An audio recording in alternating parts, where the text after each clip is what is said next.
안녕하세요. 우아한 언어 유희 강민경입니다. 너무 오랜만에 치료 자료를 좀 소개해 드리려고 이렇게 유튜브를 찍습니다. 정말 치료 자료와 관련된 거 너무 오랜만이어가지고 구독해 주신 분들 아주 많지는 않지만 사실 좀 죄송한 마음이 있어요. 기다리신다고 뭐 쪽지도 주시고 댓글도 남겨주신 분들 계셔서 빨리 해야지 했는데 매번 이렇게 늦어지네요. 자, 오늘은 제가 지난주에 그 언어재활사 보수교육 강의에서 치료 자료를 좀 몇 개 보여드렸어요. 근데 이렇게 클로즈업 되는 상황이 아니었기 때문에 좀 자세하게 보고 싶다고 문의 주신 분들이 좀 계셨거든요. 그래서 그분들을 위해서 지난주에 제가 강의 때 보여드렸던 자료들을 좀 안내를 해드릴 거예요. 기존에 제가 그 자료들을 좀 설명드렸던 영상이 또 있기는 해요. 그래서 그거랑 겹쳐지는 내용들은 좀 제외를 하고요. 새롭게 좀 안내해 드릴 것들만 준비를 해 봤습니다. 그래서 간단하게 그때 설명드렸던 것들 좀 몇 개 하지만 살펴보도록 할게요. 지난 시간에 지난주 강의 때 제가 보여드렸던 것 중에서 질의가 제일 많으셨던 것 중에 하나가 이 글리터 용지를 이용한 그 샌드페이퍼예요.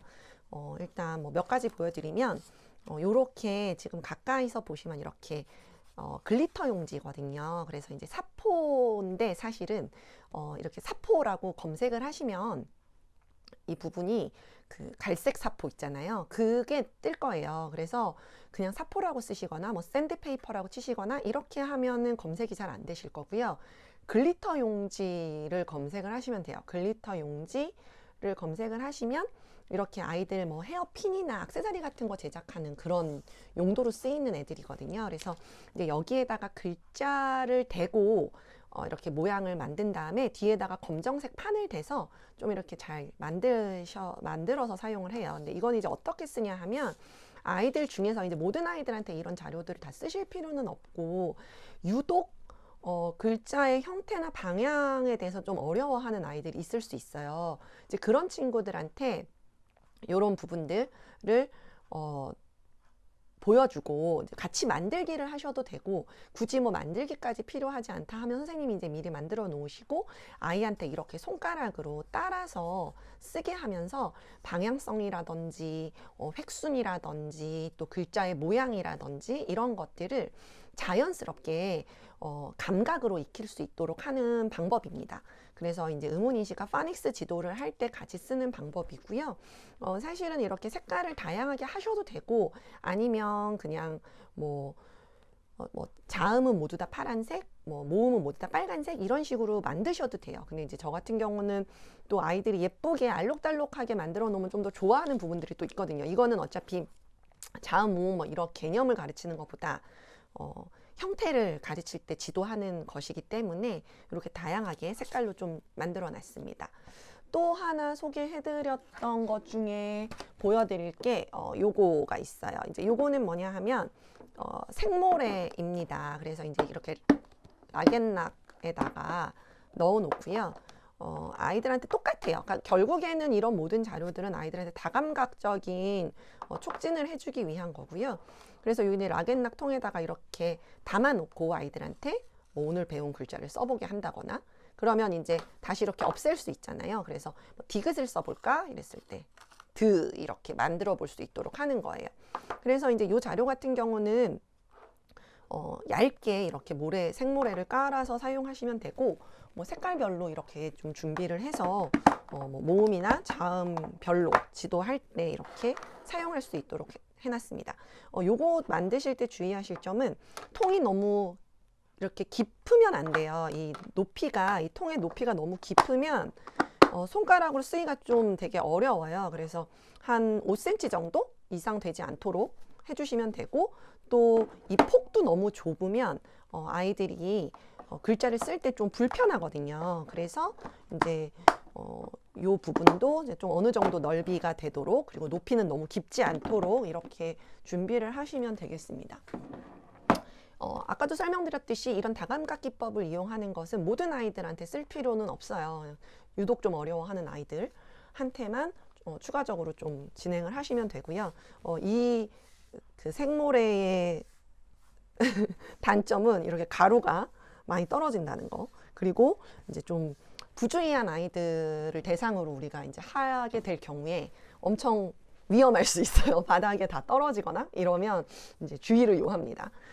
그 다음에 이제 제가 또 설명드렸던 것 중에 자석 글자가 좀 있었는데, 이제 우리가 보통 흔히 쓰는 자석 글자는 요 형태예요. 그쵸? 제일 많이 아마 사용을 하실 건데, 이제 요 형태도 많이 쓰시지만, 제가 최근에 이제 겹받침을 사용할 때, 그러니까 요거 같은 경우는 겹자음을 쓸 때 우리가 좀 제한이 있잖아요.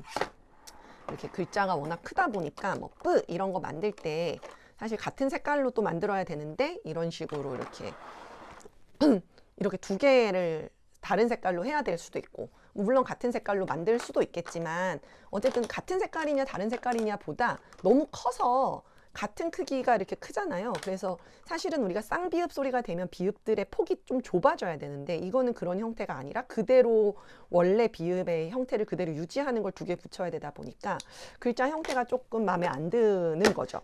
그래서 이제 겹자음 부분을 좀 찾다 보니 인터넷에 이런 겹자음 자석 글자가 판매하는 걸 알게 됐어요. 그래서 이제 이런 부분들, 또 이렇게 겹받침으로 쓰는 애들도 들어 있어서 요것들도 좀 잘 활용을 합니다.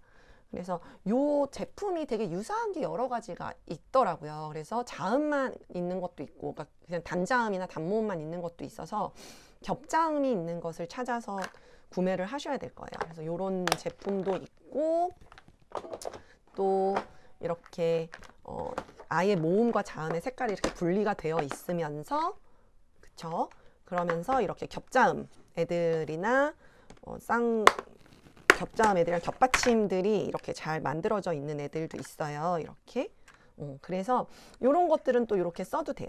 그리고 이제 얘는 이렇게 겹받침을 만들 수 있는 글자들은 좀 작게 이렇게 되어 있기 때문에 원래 리을하고 한번 좀 비교를 해볼까요?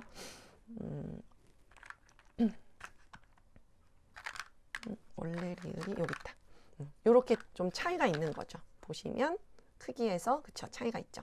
그래서 이제 얘 같은 경우는 겹받침 만들 때 사용하시고, 이제 얘는 그냥 초성 자음을 이때 사용하실 수 있어요. 그래서 이거 같은 경우는 아까처럼 이렇게 붙여서 있는 것보다 훨씬 더 아이들이 글자를 자기가 골라서 만들어야 되다 보니까 조금 더 공부가 되겠죠. 아까 그거 같은 경우는 아예 이제 겹받침, 겹자음이 이렇게 붙여서 만들어져 있기 때문에 아이들이 형태나 이런 걸 기억을 해도 만들어질 수가 있다는 단점이 있어요. 그래서 이게 조금 더 어려울 수 있는 거죠. 이렇게 직접 자기가 만들어야 되는 게. 그래서 이렇게 겹자음 형태로 되어 있는 자석을 사용하시는 게 더 쉬울 거고, 그 이후에 이렇게 자기가 직접 자음들도 어떤 자음들이 합쳐져서 이제 겹받침을 만드느냐를 만들 때는 조금 더 어려운 수준에서 할 수 있겠습니다. 그리고 이제 또 추가적으로 설명을 해드렸던 게 요런 좀 보시면 요렇게 이런 자석이 아니라 그 글자 퍼즐을 제가 좀 설명을 해드렸었어요. 그래서 이제 보시면 원래 이제 요런 형태가 되고요. 이제 요런 형태들로 이제 뭐 제가 초성 미음을 준비해 봤는데, 초성 미음을 지도할 수 있는 글자 퍼즐이에요.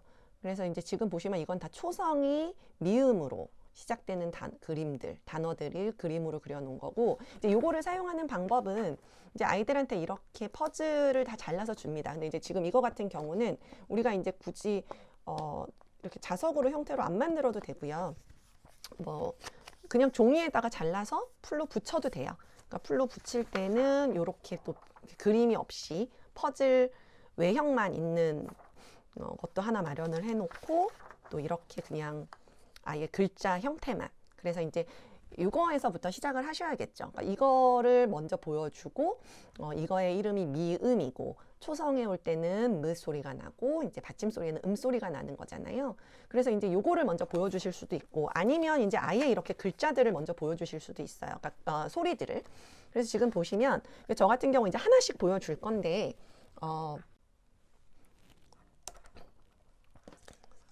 자, 요렇게 이제 그림들을 준비를 해요. 그래서 이제 아까 그 퍼즐을 잘라 놓은 거고요. 아이들한테 이제 이것을 줄 때는 소리를 일단 들려줍니다. 그래서 선생님이 들려주는 소리를 모두 합해서 어떤 그림의 이름을 말하는 건지 찾아볼래? 라고 이야기를 하는 거죠. 그래서 무운이라고 들려줬어요. 그럼 아이가 무운, 문. 문이에요 라고 하고 이 그림을 찾아서 붙일 수 있겠죠. 이거를 그냥 이런 종이에다가 바로 풀로 붙이셔도 되고요. 일단 그림을 찾는 거를 우선적으로 하시려면 이런 식으로 하시는데, 이제 이렇게 자석 이렇게 칠판에다가 붙여 놓으셔도 되겠죠. 이제 찾은 거는 무오읍 그러면은 이렇게 붙이시려면 이런 자료들이 좀 필요하실 수 있어요. 이런 자료들, 이런 거. 요 뭔지 아세요? 이게 그 다이소 가면 자석 테이프라고 2,000원이에요. 되게 별로 비싸지도 않고. 그래서 물론 이제 이게 그 종이 형태로 A4 용지에 이렇게 자석 테이프들 이렇게 잘라서 붙여서 판매하는 것도 있고요. 이런 식으로 테이프 형태로 우리가 잘라서 쓸 수 있도록도 되어 있어요. 흔히 모든 다이소에 있지는 않더라고요. 그래서 저 같은 경우는 이제 어느 지역에 가나 다이소를 꼭 들려보는 편인데, 다이소에 가면 이런 거를 좀 일단 많이 사와요. 있는 데서는. 그래서 저희 그 연구소 근처에 있는 다이소도 제가 이제 정기적으로 방문을 해서 제가 필요한 것들이 있거나 또 새롭게 좀 나온 것들, 좀 쓸만한 게 있다 싶으면 이제 좀 있는 종류들을 다 구매해 와서 기관 선생님들도 같이 쓰도록 제공해 드리고 하는 편인데, 이거 같은 경우는 아주 유용하게 잘 사용하고 있습니다. 그래서 바로바로 끊어서 쓸 수 있으니까 아이들하고 활동할 때도 굉장히 도움이 돼요. 그렇게 해서 이제 이런 자료들을 다 이렇게 만들어서 찾아서 붙이도록 할 수 있겠죠. 물론 여기 아까 이제 보여드렸던 이런 자석판에다가 직접 붙이게 하셔도 되고, 이런 퍼즐판에다가 이렇게 한 다음에 아이한테 이제 다 소리를 들려줬어요. 그래서 네가 지금 들은 소리들은, 자, 첫 소리가 뭔지 한번 맞춰보자. 무운, 무오읍, 무에 무이, 무오즈아, 이런 식으로 들려줄 수 있겠죠. 얘네들 그렇게 들려줄 수 있겠죠. 그렇게 들려줘서 아이들한테, 자, 이 지금 선생님이 들려준 모든 소리들이 어떤 소리로 시작을 할까? 첫 소리가 모두 무엇일까? 라고 물어보는 거죠. 그래서 아이가 무 소리로 시작해요 라고 이야기하면, 이렇게 생긴 애는, 자, 잠시만요. 제가 이 화면을 이렇게 계속 왔다 갔다 해서 아직 익숙하지 않아요. 이런 거를 잘 사용하기가. 자, 이렇게 이제 아이의 글자 형태를 보여주고, 얘가 무 소리가 나는 애야. 이 글자는 미음이라고 하고, 이 미음이라는 글자는 글자의 처음에 위치해 왔을 때 무라고 소리가 나. 그래서 지금 선생님이 들려준 모든 단어는 다 이 미음, 무 소리로 시작을 해 라고 이야기해 줄 수 있겠죠. 그래서 음운인식과 파닉스, 글자의 형태를 지도할 때 동시에 진행할 수 있는 방법이에요.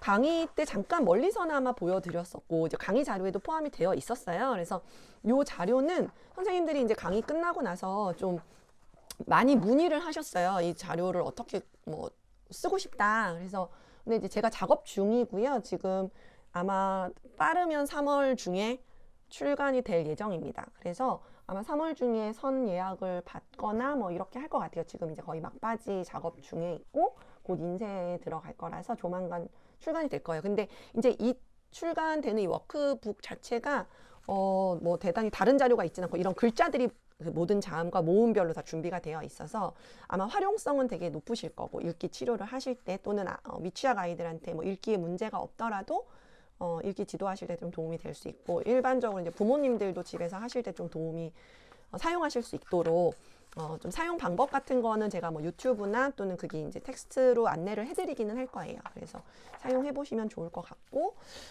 또 설명을 해드릴 거는, 요거는 되게 여러 번 제가 이제 안내를 해드렸던 건데, 이건 스프링은 되게 여러 번 설명해드렸죠. 그러니까 소리가 이렇게 분절될 때 이 소리가 그냥 그 안에 문이라는 소리 안에 무, 으, 운 이렇게 세 개의 소리가 있어 라고 그냥 단순히 설명해 주는 것보다 이 소리를 이렇게 천천히 늘어뜨려서 문 이렇게 늘어뜨리면서 소리가 그 안에 들어있다는 걸 안내해 주는 게 필요해요. 그래서 그럴 때 사용하는 스프링이고요. 그러니까 실제로 제가 이거를 여러 번 2016년부터 이렇게 안내를 많이 해드렸어요. 이 스프링 사용법을. 그럼에도 불구하고 여전히 음절 수준에서 모자 할 때 모자 이렇게 사용하시는 분들이 계신데, 아까도 말씀드렸듯이 이 스프링을 사용하는 이유는 소리가 이렇게 늘어뜨려지면서 그 하나의 글자 안에 여러 개의 음소가 들어있는 걸 안내해주는 방법으로 사용되는 그 교구거든요. 그래서 굳이 우리가 음절을 그렇게 늘어뜨려서 발음하지 않잖아요. 모자 막 이렇게 늘어뜨려서 말하지 않기 때문에